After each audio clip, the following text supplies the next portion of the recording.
లోక్సభ నియోజకవర్గాల్లో నామినేషన్ల దాఖలు ఘట్టం ముగిసింది. చివరి రోజు 348 మంది నామినేషన్లు వేశారు.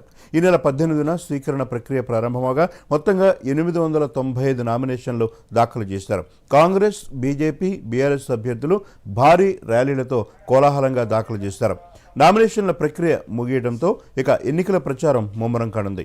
ఈరోజు పరిశీలన అనంతరం అర్హులైన అభ్యర్థుల జాబితాను ఎన్నికల సంఘం ప్రకటించనుంది. ఉపసంహరణకు సోమవారం చివరి రోజు. అదే రోజు సాయంత్రంలోగా ఎన్నికల బరిలో నిలిచిన స్వతంత్ర అభ్యర్థులు అన్రిజిస్టర్డ్ రాజకీయ పార్టీలకు గుర్తులు కేటాయిస్తారు. ఈ నెల 15వ తేదీ వరకు ఓటర్లుగా నమోదు చేసుకున్న దరఖాస్తుల్లో అర్హులకు ఈ నెల 29న తుది ఓటర్ల జాబితాను రూపొందించి అభ్యర్థులకు అందజేస్తారు. నామినేషన్ల దాఖలకు చివరి రోజు పలు నియోజకవర్గాల్లో స్వతంత్ర అభ్యర్థులు కూడా పెద్ద సంఖ్యలో ఎన్నికల అధికారుల కార్యాలయాలకు వచ్చారు. ఏపీలో 175 అసెంబ్లీ స్థానాలకు 4210 నామినేషన్లు దాఖలయ్యాయి.